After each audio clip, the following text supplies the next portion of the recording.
mengenal dinul Islam atau mengenal agama Islam. Ini adalah prinsip yang sangat mendasar bagi seorang muslim untuk betul-betul dia ini hidup bahagia dunia dan akhirat. Mesti dia harus mengenal 3 prinsip yang sangat asasi ini.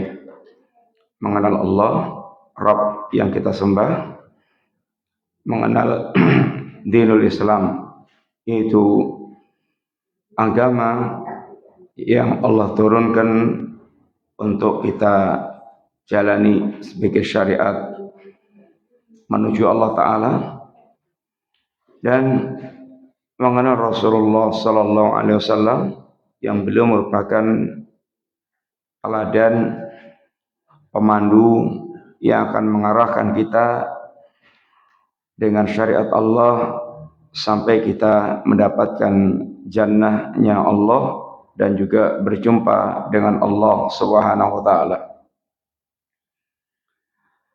Kita sedang masuk pada poin-poin contoh-contoh ibadah yang beliau bawakan setelah beliau membawakan kepada kita itu bahwa kita diciptakan Allah dalam rangka untuk beribadah kepada Allah Subhanahu wa taala, yang merupakan bagian dari mengenal Allah. Mengenal Allah, setelah kita mengenal siapa itu Allah, baik itu melalui ayat-ayat Allah yang terbentang di alam semesta, atau melalui ayat-ayat Allah yang Allah bacakan, yaitu wahyu, risalah, yang semuanya menjelaskan tentang siapa itu Allah, diantaranya dengan nama-nama dan sifat Allah. Maka beliau menjelaskan tentang itu contoh-contoh ibadah yang mesti kita wujudkan kepada Allah, dan tidak boleh ada satupun ibadah yang ditujukan kepada selain Allah Subhanahu wa taala.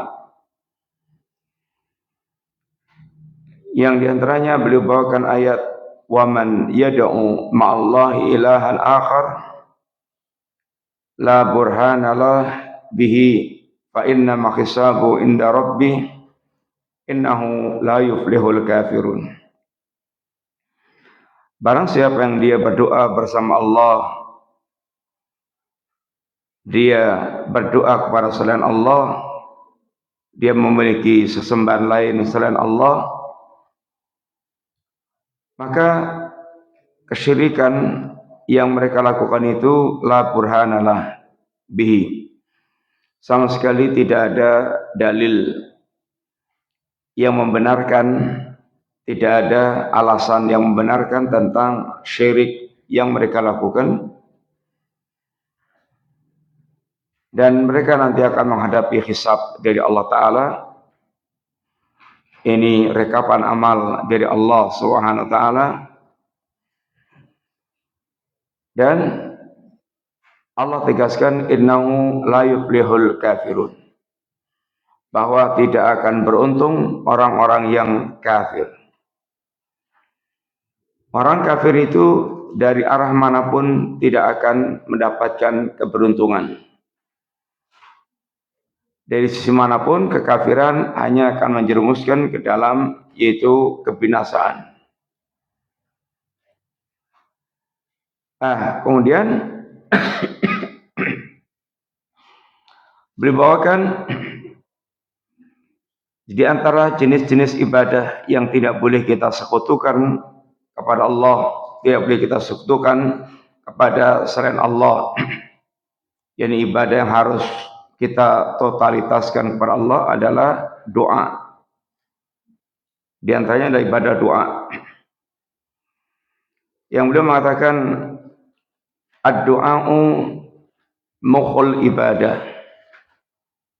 Doa itu adalah inti sarinya ibadah atau otaknya ibadah. Tapi riwayat ini katakan para ulama adalah riwayat yang dhaif. Yang sahih adalah ad-du'a'u huwal ibadah. Yang sahih adalah bahwa doa itu adalah ibadah itu sendiri. Sehingga seakan-akan tidak ada ibadah lain kecuali ini doa. Doa ketika dikatakan oleh Allah Subhanahu wa taala merupakan ibadah, maka doa itu wajib untuk ditunaikan semata-mata hanya untuk Allah dan tidak boleh doa dalam jenis ibadah yang merupakan kekhususan Allah ini ditujukan kepada selain Allah, sehingga dimurnikan doanya semata-mata itu untuk Allah Subhanahu wa taala. Berdoa kepada selain Allah dalam perkara yang tidak dimampui kecuali oleh Allah, maka dia terjatuh dalam syirik. Itu merupakan syirkun akbar, jadi syirik yang besar. Dan di tengah-tengah kaum muslimin, berapa banyak orang yang mereka terjatuh dalam syirik doa ini. Banyaknya orang-orang yang mereka mendatangi tempat-tempat tertentu, kuburan umpamanya, yang dianggap wali atau kuburan tokoh, kemudian dia dengan sengaja di situ minta, karena dianggapnya orang yang dikubur itu masih hidup, sehingga bisa mendengar, bisa yaitu memenuhi apa yang kita minta kemana orang yang hidup. Maka minta kepada mayit datang ke kuburan, meminta-minta seperti itu termasuk syirkun akbar. Ini syirik yang besar. Karena tidak boleh kita minta kepada makhluk kecuali makhluk itu hadir, makhluk itu hidup, hayyun, kemudian hadir, ada, dan qadirun, dan mampu. Kalau sudah menjadi mayit, maka sudah tidak lagi memiliki kehidupan dan juga tidak lagi memiliki kemampuan untuk memberikan kepada orang yang memintanya. Sehingga meminta ke kuburan-kuburan termasuk diantara fenomena kesyirikan dalam masalah ini doa. Doa ini, Bapak sekalian, adalah ibadah yang sangat mendasar bagi seorang hamba. Dan ibadah ini, kata Nabi, laisa syai'un akrama 'ala Allahi minad du'a.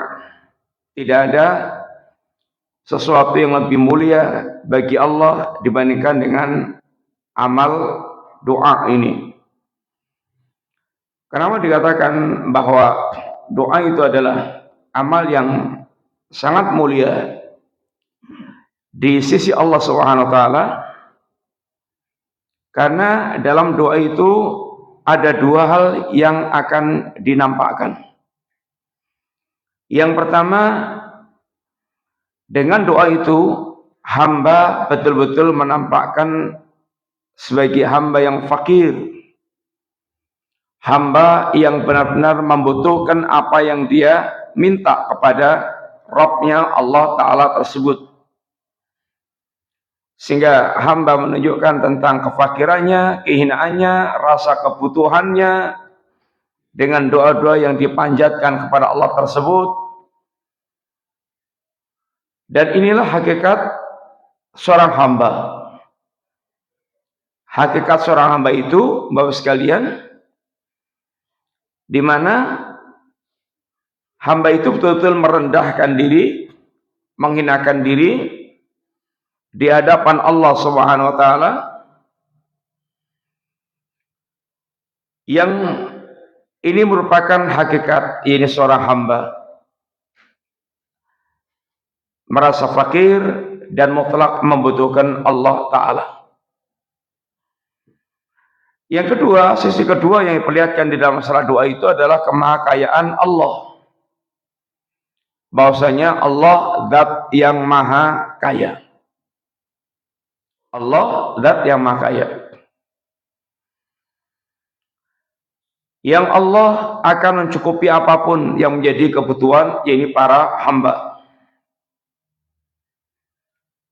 Disinilah diantara bentuk kemuliaan doa bagi Allah, sehingga Nabi katakan laisa syai'un akrama 'ala Allah minan doa.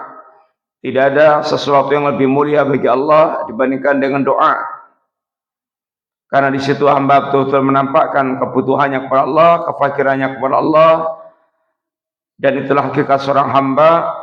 Di sisi lain dengan doa itu, maka juga untuk menampakkan kemakayaan Allah, yang Allah siap untuk memenuhi permintaan setiap hamba yang meminta kepada Allah tanpa ada rasa beratnya sama sekali.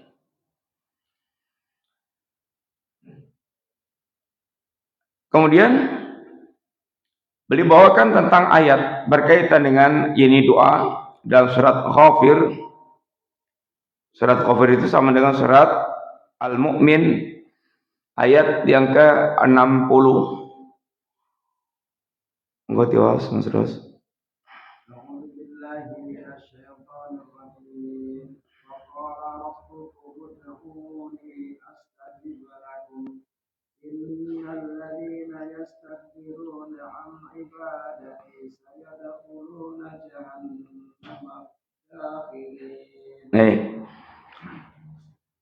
Allah Subhanahu wa taala berfirman, wa qala rabbukum, dan berkata Rabb kalian, yaitu Allah Subhanahu wa taala.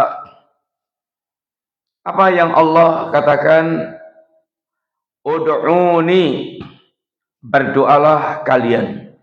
Ini berdoa ini adalah perintah Allah Subhanahu wa taala. Allah yang langsung memerintahkan kita berdoa kepada Allah taala.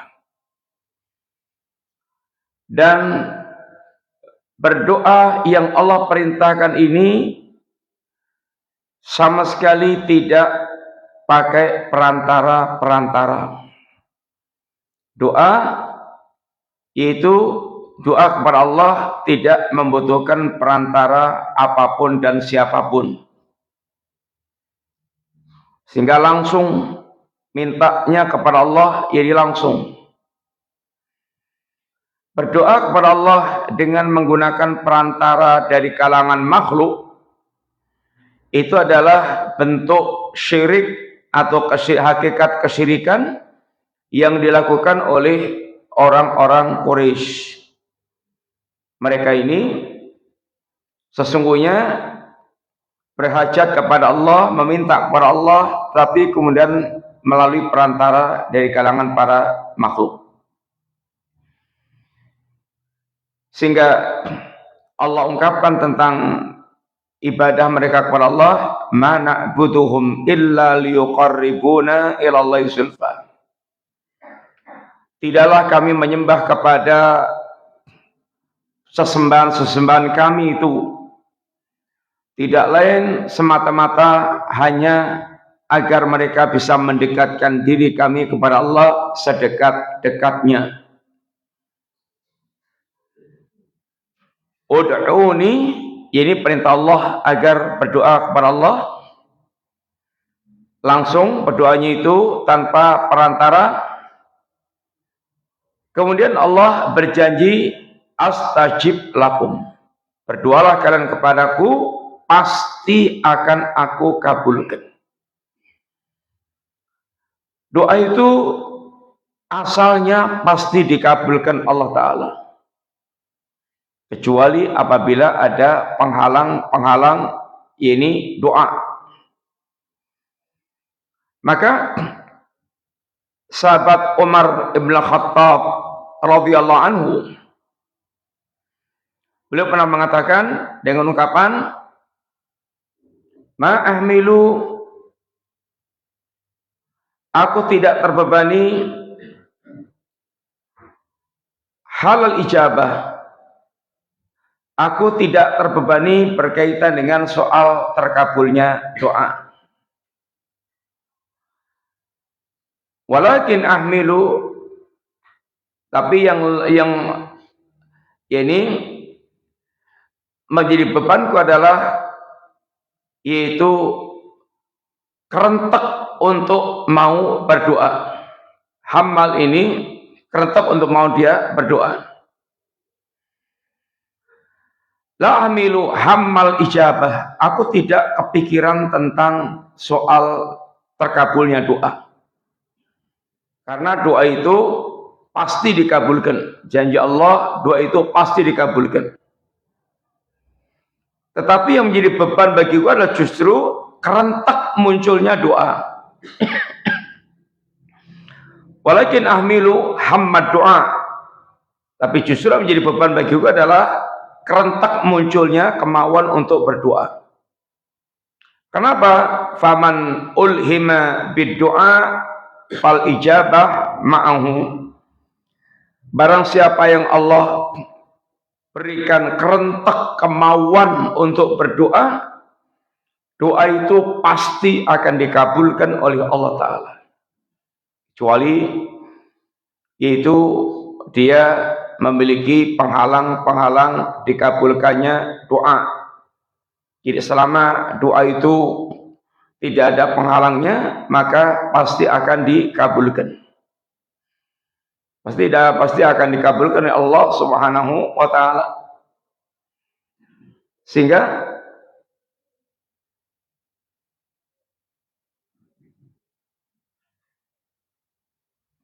orang yang mereka berdoa kepada Allah Subhanahu wa taala jangan pernah kecampuran perasaan ragu bahwa doa itu akan dikabulkan Allah Ta'ala. Hanya Bapak sekalian, pengkabulan doa itu ada dalam beberapa bentuk. Ma min muslimin yad'u bida'watin, tidaklah seorang muslim dia berdoa kepada Allah dengan sebuah doa illa a'tahullahu bi ihdath thalath, kecuali Allah akan memberikan kepadanya dengan doanya itu satu di antara yang tiga.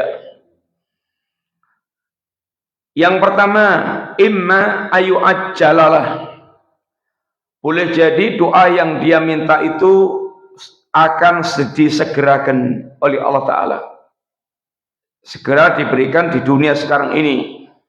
Cash, artinya diberikan untuk terwujudnya apa yang dia minta tersebut, digampangkan. Wa imma ayudakhiraha, atau yang kedua akan menjadi simpanan kelak di hari akhir. Dan ini adalah sebuah kemuliaan. Apa yang Allah simpan di hari akhir itu akan kekal. Kalau Allah berikan di dunia itu akan lenyap. Ma indakum yanfad wa ma indallahi baqin. Apa yang di sisi kalian itu akan habis, akan itu hilang. Kalau enggak hilang sewaktu kita masih hidup, ya akan dihilangkan Allah, diputuskan Allah dengan kematian yang kita jumpai. Atau yang ketiga, wasrifa anhu as-su'a mislah, atau Allah akan palingkan dia dari keburukan yang semisal. Yang ini yang terkadang kita enggak sadar, taunya pokoknya doanya belum dikabulkan. Padahal pengkabulan doa itu bisa bentuknya itu diantaranya adalah menjadi simpanan di akhirat, sehingga kelihatannya belum dikabulkan, tapi pengkabulan Allah dalam bentuk menjadi simpanan di akhirat. atau dia dipalingkan oleh Allah dari keburukan yang boleh jadi bahkan lebih besar. Bukannya semisalnya saja, mamanya dia minta selama ini supaya ini cepat rezekinya ngumpul, cepat dapat duit banyak. Kemudian ternyata Allah berikan ini kehidupan yang cukup saja, sederhana aja. Duitnya nggak segera ngumpul macam-macam, nggak segera ngumpul banyak. Tapi sesungguhnya Allah telah berikan kepada dia hal-hal besar tentang kehidupannya. Umpamanya dia tidak terkena penyakit, sehat walafiat badannya, sehingga tidak perlu dia ke rumah sakit, disibukkan ke rumah sakit, atau bahkan dengan biaya mahal kadang-kadang.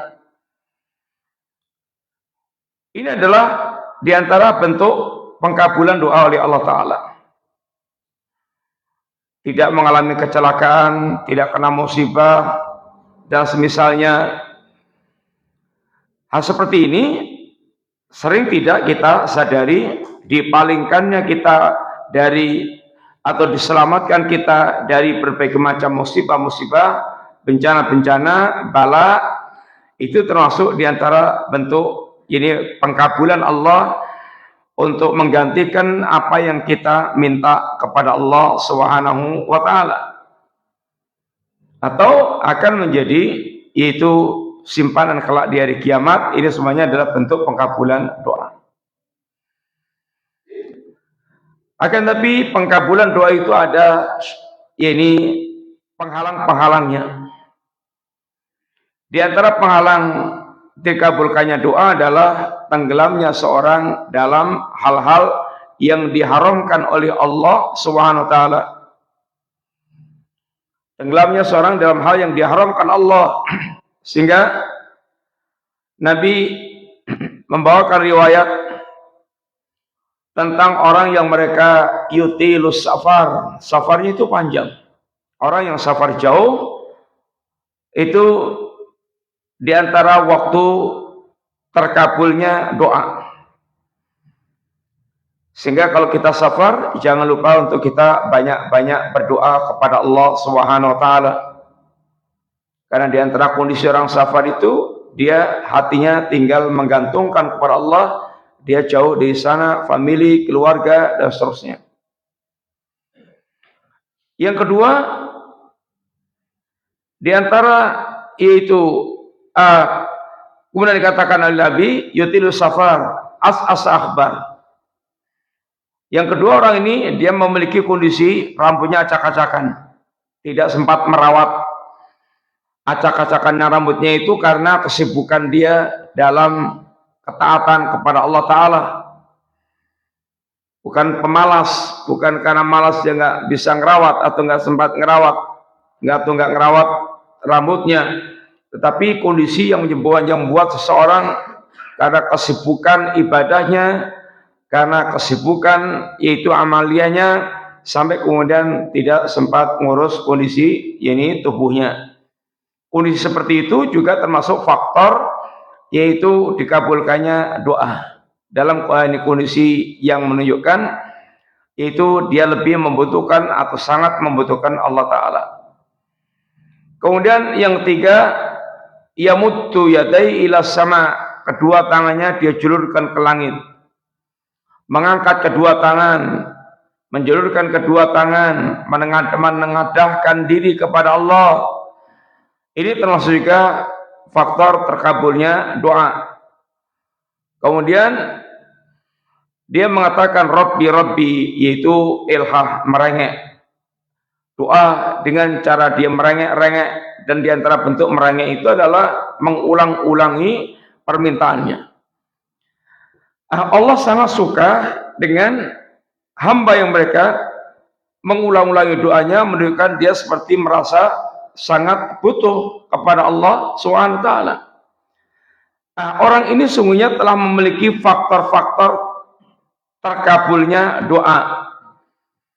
Dia safar, rambutnya acak-acakan, kemudian dia itu mengangkat kedua tangannya ke langit, mengulang-ulang perkataannya. Tapi kata Nabi, wa mat'amuhu haram wa masrabuhu haram, sedangkan makanannya haram, minumannya haram, wa malbasu haram, pakaiannya haram, wa qudiya bil haram, dan dia dibesarkan dengan hal-hal yang haram. Fa anna yustajabulah, bagaimana dia akan dikabulkan doanya oleh Allah Ta'ala. Makan barang-barang haram. Haram niku wonten kali haram zatnya, khamr, daging babi, dan yang lain-lain, batang, umpamanya darah. Ini haram zatnya. Haram zatnya. Yang kedua, haram cara mendapatkan. Cara mendapatkan.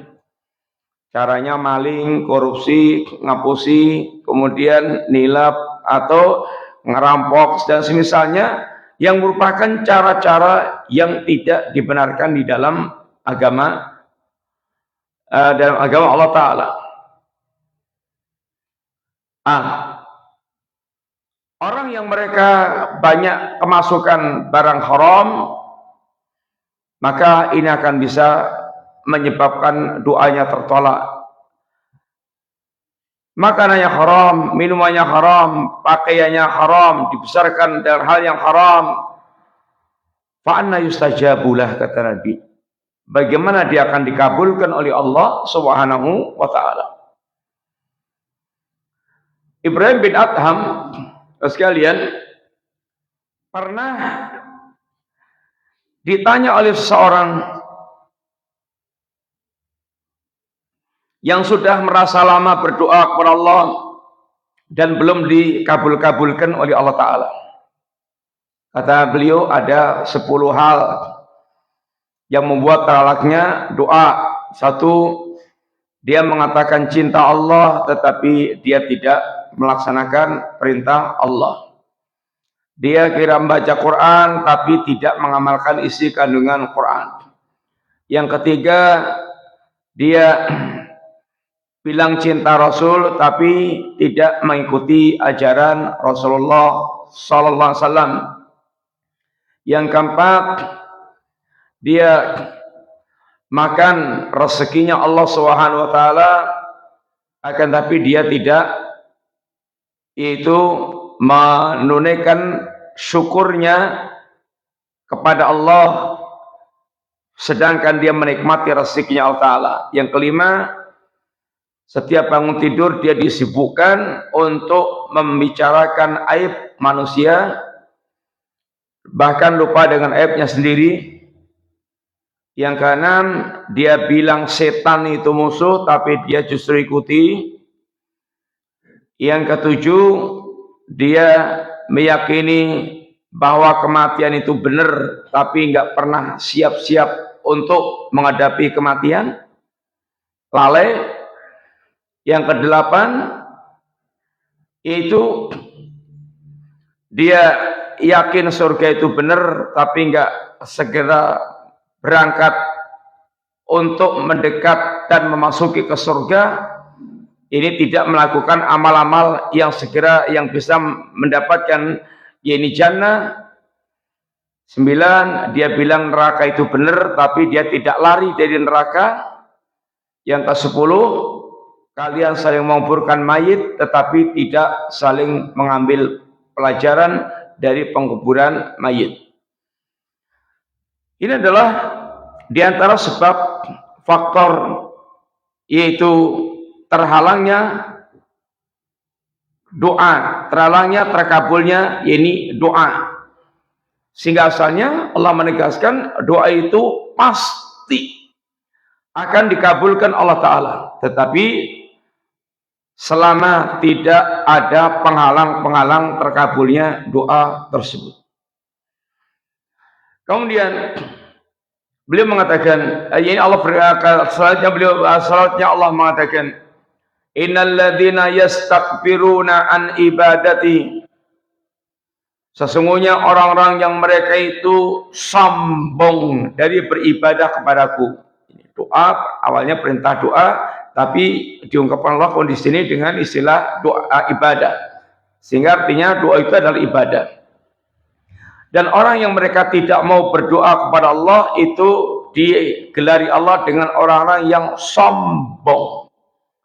Orang yang mereka tidak mau berdoa kepada Allah adalah orang-orang yang sombong. Allah suka kalau hambanya itu justru meminta dan banyak meminta kepada Allah Ta'ala.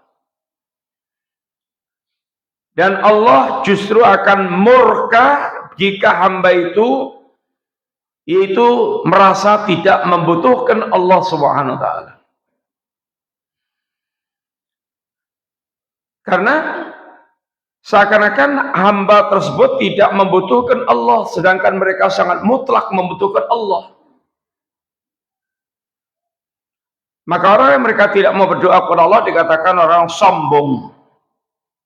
Maka termasuk sebagian orang memiliki alasan, dia celananya, sarungnya di bawah mata kaki dengan alasan yang penting nggak sombong, yang penting nggak sombong. Dikatakan oleh para ulama, seandainya dia tidak melaksanakan perintah Allah, seandainya dia seandainya dia tidak mau berdoa kepada Allah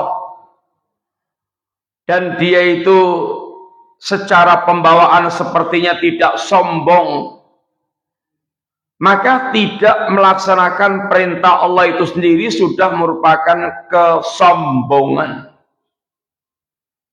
Karena dia tidak tunduk dan patuh kepada Allah Ta'ala.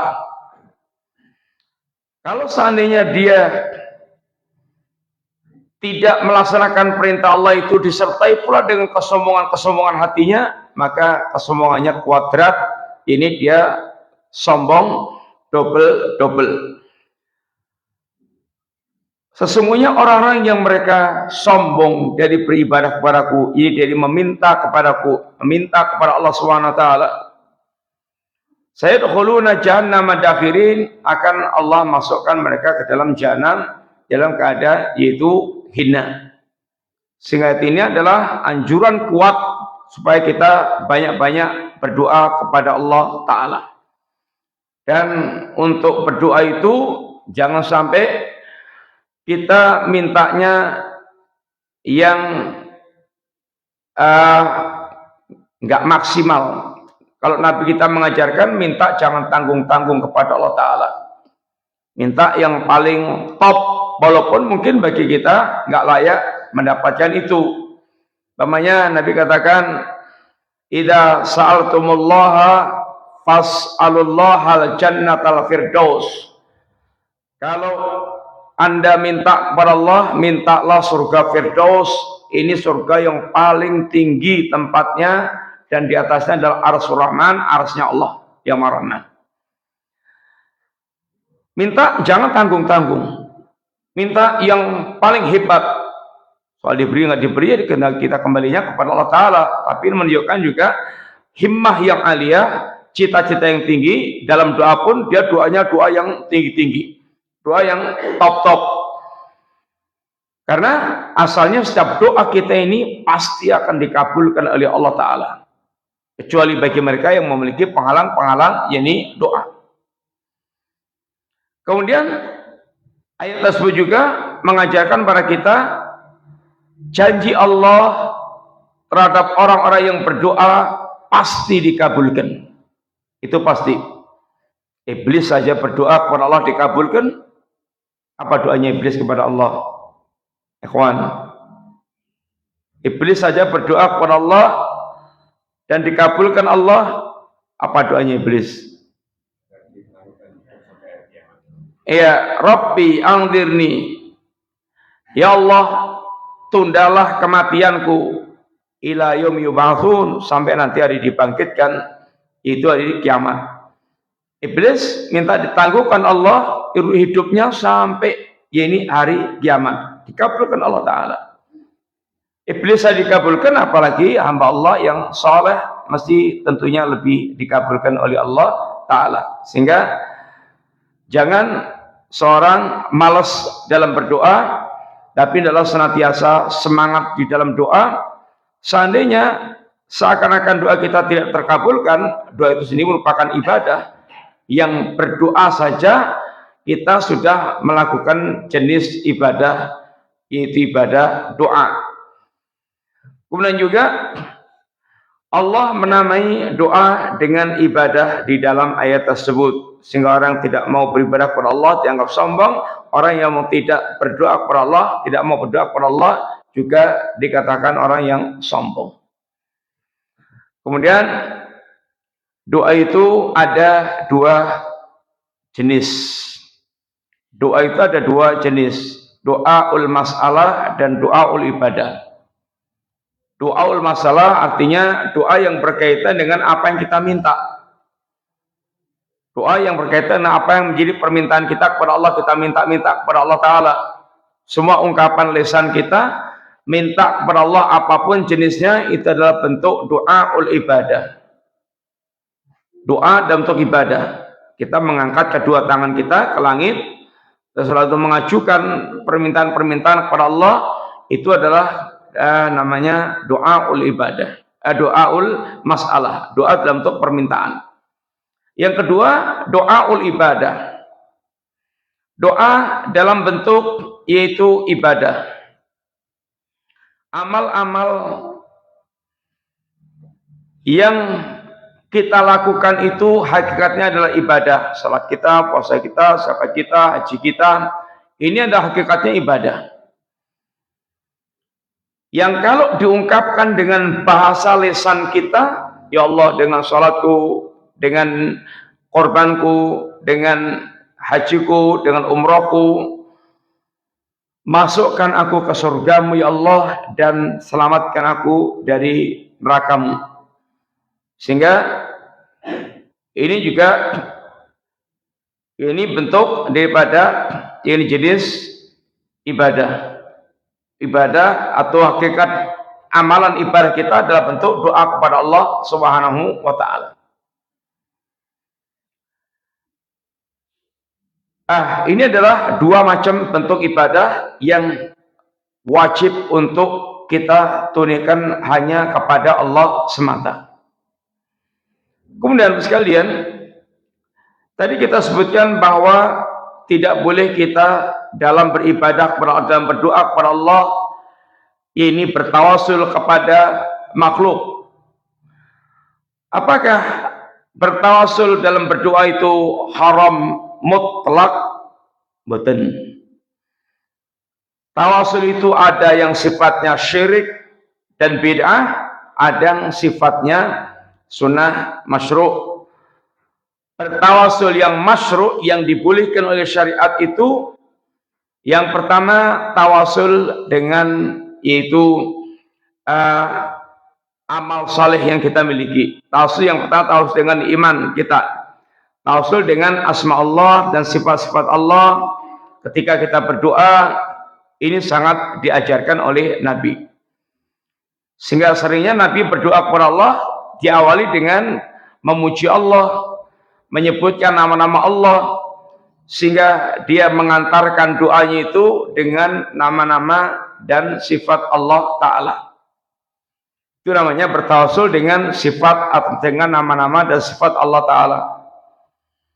Yang kedua, tawasul yang dibolehkan ini tawasul dengan ini amal soleh yang pernah kita lakukan, atau amal yang kita anggap paling ikhlas kepada Allah Ta'ala. Bertawasul dengan amal soleh yang pernah kita lakukan, itu termasuk diantara yang dibolehkan di dalam syariat agama kita. Contohnya adalah 3 orang yang mereka terjebak di gua.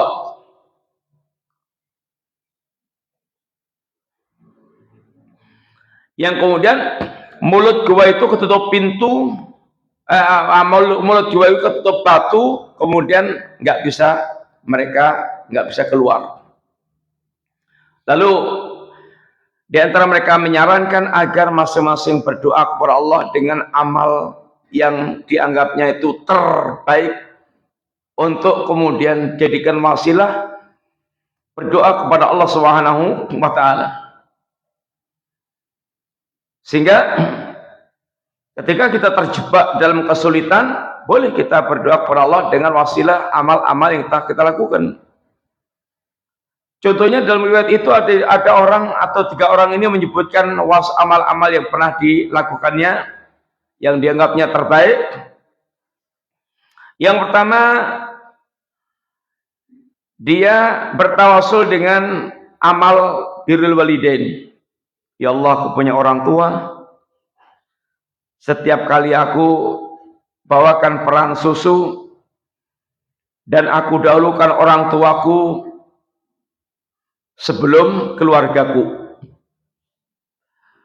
Satu saat orang ini terlambat datang, bapak ibunya sudah tidur, tapi susu itu tetap dia pertahankan. Harus yang pertama adalah orang tuanya, sehingga semalaman dia memegangi susu itu sampai nunggu orang tuanya bangun, padahal malam itu keluarganya merengek-rengek minta susu dan tidak dia kasihkan. Ya Allah, seandainya amalku ini semata-mata karenamu, maka bukakan pintu gua tersebut. Yang kedua, bertawasul kepada Allah dengan amal meninggalkan perzinaan. Ada seorang pemuda yang sangat tergila-gila dengan seorang wanita, yang setiap kali dia ingin menikmati tubuhnya wanita ini, ditolak oleh wanita ini. Satu saat datang musim paceklik, sehingga orang sangat membutuhkan harta, keringan, paceklik berkepanjangan. Dia datang kepada laki-laki ini. Oleh ini dalam rangka untuk mencari atau membutuhkan mendapatkan harta. Kata laki-laki ini, boleh dia kasih ini, dia kasih dinar, dia kasih harta dengan syarat dia bisa menikmati dirinya. Singkat cerita, ketika si laki-laki ini sudah di puncak-puncak syahwatnya, yang diungkapkan Nabi dengan istilah "Sumba ini ember tinggal nyemplung sumur", si wanita ini bilang, "Ittaqillaha la tufdil khatam illa bihaqqiha." Wahai sang pemuda, bertakwalah kamu kepada Allah. Jangan kamu pecahkan cincin ini kecuali dengan haknya. Langsung kalimat ittaqillah yang diucapkan sang wanita ini seakan-akan menjadi peluru syahwatnya, sehingga langsung padam syahwatnya saat itu, bergetarannya kuat hatinya karena diingatkan dengan kalimat ittaqillah tersebut, sehingga dia pun tinggalkan wanita bersama dengan hartanya tadi. Kata orang ini, "Ya Allah, seandainya apa yang aku lakukan itu semata karenamu, maka bukakan pintu gua ini." Dibukakan Allah, tapi belum bisa keluar. Yang ketiga, orang yang mereka berbuat baik kepada karyawannya. Ada karyawan yang dia meninggalkannya dalam keadaan belum mengambil gaji. Oleh sang tuan, gajinya dikembangkan, dibelikan kambing, dikembangkan sampai jadi kambing sak lembah. Nah, kemudian datang lagi karyawan itu untuk mengambil gaji yang belum sempat dia ambil. Kata si juragan, "Gaji kamu itu jangan engkau tetapkan, jangan ngece kami ya juragan. Betul, itu gaji kamu segitu, udah tak kembangkan jadi segitu." Kemudian dikukut habis, dibawa pulang sama dia. Itu apa yang telah dikembangkan oleh tuannya itu. Kata orang ini, "Ya Allah, seandainya amal ini aku lakukan semata-mata karenamu, maka bukakan pintu gua itu." kemudian terbuka pintu gua itu dan mereka semuanya bisa keluar. Ini diantara dalil bolehnya kita bertawasul dengan yaitu amal soleh yang kita miliki. Yang ketiga, bertawasul dengan doanya orang soleh yang masih hidup. Doanya orang soleh, boleh kita minta pada orang soleh untuk berdoa kepada Allah Subhanahu Wa Taala, sehingga dengan perantara doanya orang soleh tersebut kita berharap Allah akan lebih mengabulkan doanya. Di zaman Nabi, para sahabat kalau punya hajat minta hujan, itu bertawasul kepada doanya Rasulullah SAW.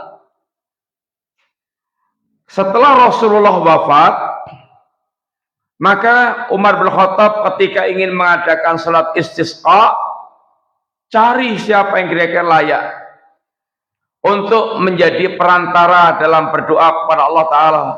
Maka Umar bin Khattab cari paman Nabi itu Abbas, agar berdoa kepada Allah, agar Allah memberikan hujan. Nah, ini menunjukkan bahwasanya bertawasul kepada doanya orang soleh yang masih hidup itu diperbolehkan. Adapun kalau bertawasul kepada orang sudah mati, ini bisa menjadi yaitu kesyirikan.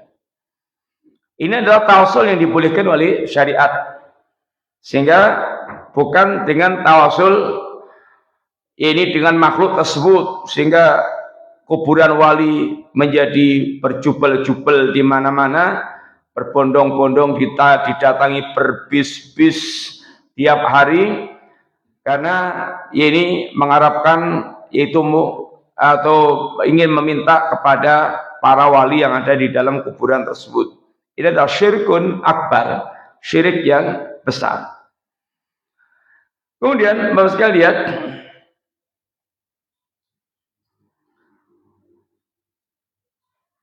di antara yang diingatkan pula oleh para ulama kita, untuk kita supaya doa kita ini makbul, itu ada syurut yang mesti berusaha untuk dipenuhi. Terkabulnya doa itu diantaranya disyurut dengan ini syarat-syarat. Di antara syaratnya yang pertama adalah ikhlas. Doanya ikhlas semata-mata kepada Allah.